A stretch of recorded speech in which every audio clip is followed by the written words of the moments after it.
Welcome to the Perspective Drop. In this session, we explore Adam's extraordinary leap into a new profession and job, the limiting beliefs that are holding him back, and the mindset needed to help him ascend. Be sure to subscribe, comment, and commit. This is where you stop dreaming of the person you can be and you start becoming them. You and I had spoke, and I attribute a lot of what happened a couple of months later, not even a month later. I got a call from my old boss from a sports agency because I always wanted to go back into sports, who went to a rival agency and was like, "I want you to come work for me and come work for us. We have a role opening." And I interviewed, and then it was like, "Can you get to New York in 3 weeks?" So I sold my car, got a rental car, and I have moved into the city, found some roommates, and I have been in New York for about 2 months now. In the job for 2 months, so a lot has changed. Damn. Yeah, right, man. That was a big shift. Can you tell people what was kind of going on? And thank you for all that. I mean, super, like a Yeah. lot of life change, moved across country several times and everything. But tell people what was going on with the initial job that you had. And just when you reached out to me, you were in a certain space. If you can kind of go deeper on that and share what was going on, that would be wonderful. Yeah, so I not that I don't wanna say, like, I've always had the dream to work in sports, but I had it when I got to college, especially being at Ohio State, and so I was fortunate enough to land, an internship with a sports agency called Athletes First between my junior and senior year, and that took me out to California. Had a great internship there. They kept me on throughout my senior year of college, and then when come hiring time in May when I was graduating, they had got out by a venture capitalist firm, and so they were on kind of a hiring freeze and still figuring out where to go, and so it just didn't work out, and so at that point, I needed to make some money and I needed to get out of my parents' house and figure something out, so I ended up just taking a job in technology sales, just 'cause I was like, "I don't think it's gonna work out in sports." I tried for a while to get into sports, and so when it didn't work out, I was a little discouraged. Can I say something here?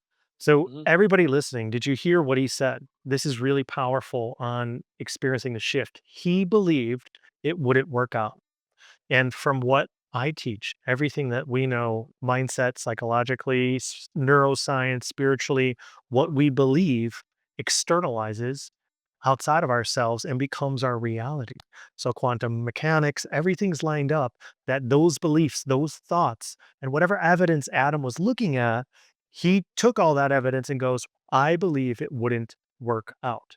And when we spoke, I remember being like, what proof do we have of that? Right. And so just catching everybody on those, we got to catch those internally when we have these certain beliefs that are limiting beliefs. They limit our potential, our possibility to do what we want with life. And he just clearly stated, I didn't believe it was going to work out. And he may not have had any like definitive evidence. He just believed that. So sometimes we have concrete evidence, we think, and sometimes we don't. It's just unconscious conditioning, but either way, that stuff can be rewritten. We can create empowering beliefs and then be the driving forces to create external change. So just wanted to make a little note on that. Thank you, Adam. You can continue. Yeah, no, it's true, and it's funny because all these people in the sports industry, when I was kind of deciding, do I leave? Like, what should I do? Everyone was telling me, if you leave, like, it was like their narrative was like, if you leave, you can never get back in. Like, you just can't get back into sports. If you leave sports, you won't get back in. And so I had All that belief. limiting beliefs too. Like Yes. you're gonna get from all these other people. And then the whole industry is kind of brainwashed, right? Well, this is the way it is with us. This is the way it is. It's like, why is it that way? Why can't I leave and come back? Like, prove to me that this is true, right? But we're just conditioned to believe this stuff because, well, that's what I was told, and that's what I was told, and that's what I was told. And you see that it's like a whole industry is brainwashed with a limiting belief. Oh, it's super. And so when I went into tech, I had done a really good job just in general of just keeping my network. And so I pinged everyone I met in sports like, hey, I'm going into technology sales. This is what I'm doing. And then after you and I talked, I just started doing affirmations. Not that I was had this dream like I need to go back into sports. Like I had a pretty great life in Charleston. I was working remote, laying by the pool a lot, going to the beach a lot. It was very simple. Um, We're all crying and for that horrible experience that you went through. It sounds traumatizing, especially laying by the pool and doing work. yeah, Yeah. and well, what ends up happening is I really when we had spoke, I really took, and I'm sure we'll get into, I really took what you said to heart. And so I had these affirmations, and this is, I truly believe this is why I'm in New York. I was doing affirmations like 9 times a day, 3 times in the morning, 3 times at lunch, 3 times at dinner. I was doing gratitude journaling, not expecting anything, but one of my affirmations was like, I have opportunities flowing to me all the time. Like opportunities just flow to me. And then I'm sitting on my couch, and yeah, my now boss texted me and was like, "Hey, are you still interested in sports?" And I was like, "Yeah." And we jumped on a call real quick. It's like, "Hey, this is what's happening. We're hiring. You came to mind right away. Would love to have you here." And um, it all happened really quickly from there. And now I'm here, and I love my job. It is way better than the old jobs. Phenomenal. Super happy for you and congratulations. You sent me an email. You're like, dude, this is what happened. I was just like, wow, this is so cool. I see this time and time and time again, but it's so cool because each story is so intimate and beautiful. And it's like watching, different great movies. Even though they're the coming of age story and the happy ending and everything's great, it's still so individualized and so personal and spiritual and sacred. So when you were telling me everything, I was very proud of you, one, and just very, very happy because I could tell this authentic stream of man, dude, like this shit works. I've done it. I'm in New York. All this stuff has happened. I can't believe it. So if you could talk a little bit about how kind of mind-blowing that shift was for you, how fast it happened, and then we'll kinda get into, like, what I had you do and everything like that, but just when this was happening and you're selling your car and you're getting gearing up to move, I know that you had to break your lease and you thought that was gonna be a Uh, problem, and, like, it ended up being great, and you had roommates there, and they found some place saving money, like, all these things started, like, these dominoes falling into place for your betterment that were, like, kinda greasing the wheels and making this transition kinda go pretty smoothly from what you were telling me. Yeah, the dominoes fell into place. So, we were 5 months into a 14-month lease, a 3-bedroom, me and 2 of my good friends. And so when I went down to the leasing office and was like, "Hey, this is exactly what happened." This apartment complex is huge, okay?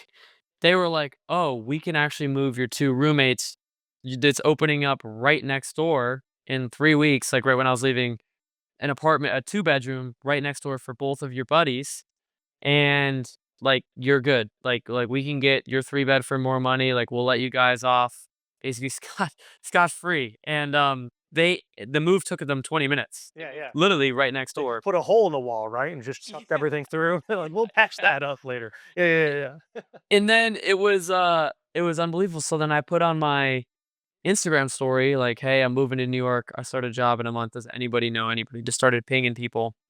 One of my really good buddies from college actually reached out to me, and he was like, "Hey, I'm moving to New York at the same time. Like, this is crazy. Like, I'm about to get a job offer.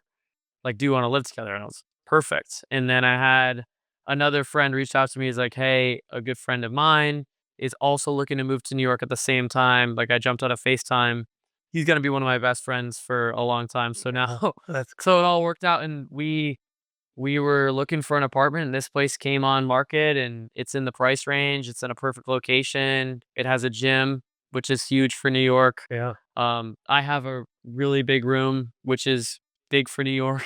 Yeah, yeah. And my commute's about 20 minutes to the office every day. Like, it truly couldn't have worked out better. Sold my Sure. car at a great price, I was which about to was say, great. I mean, it's selling your car is hard alone, people struggle with all this, but, like, what was your mindset through all of these things that were happening, because it sounds like everything just kinda fell into place better than expected if you could expect stuff. Yeah, the mindset was, it just felt like this is what I was supposed to be doing. Um, like I was in kinda just letting a river guide me. Mhm. Like, So I letting knew. go and flowing, letting go, let Yeah. God, just the inner workings of stuff, the logistics and semantics, it's just, like, not concerning with all that of what you needed to do, but it sounds like you were just like, "Oh, I gotta do this. Let me put some work," and then boom, it happened. "Oh, I gotta sell my car, let me go list it. Oh, I gotta try to break my lease." And it was just all this stuff, which a lot of people will look at and be overwhelmed with stress and anxiety. "Oh, I have to break my lease. Oh my god, what are they gonna say? What if this bad thing happens? What if all this happens? Oh, I have to sell my car. What if I get, screwed on and I can't sell it in time? I have to find a room." Do you see people will look at and quantify the what if being super negative right out of the gates. Were you doing that? No, and I think it's because I've always been into this, I guess, training before. Like I read a lot of Joe Dispenza and I read a lot of those books and watched a lot of your videos and um I kind of had this internal knowing, I guess, of like, and I was also using affirmations like it was just gonna work out. Yes. So, but it's funny because my parents are not like that. So, like, Yeah. I remember, like, when I was talking to my dad, he's like, "You gotta your mind's gotta be going 100 miles an hour. I'm sure you're freaking out. I'm sure all this stuff." And I was like, "No, You're like, "I am for now, real." Dad," because you're, like, still to the embers. I wasn't even Yeah. 4 minutes ago. Yeah, yeah. He was really like, "You should be freaking," like, he was, like, freaking out, Yeah. and it was like I was like, "It's fine. Like, everything's gonna work out." And it did. Thanks for joining us on The Perspective Drop. If you found value in today's conversation, please hit that subscribe button so you never miss an episode. Drop your thoughts or questions in the comments because I'd love to hear from you. And if you'd like to be a guest or explore my other programs and opportunities, head over to joehehn.com. Until next time, keep your mind open, your heart full, and your perspective higher.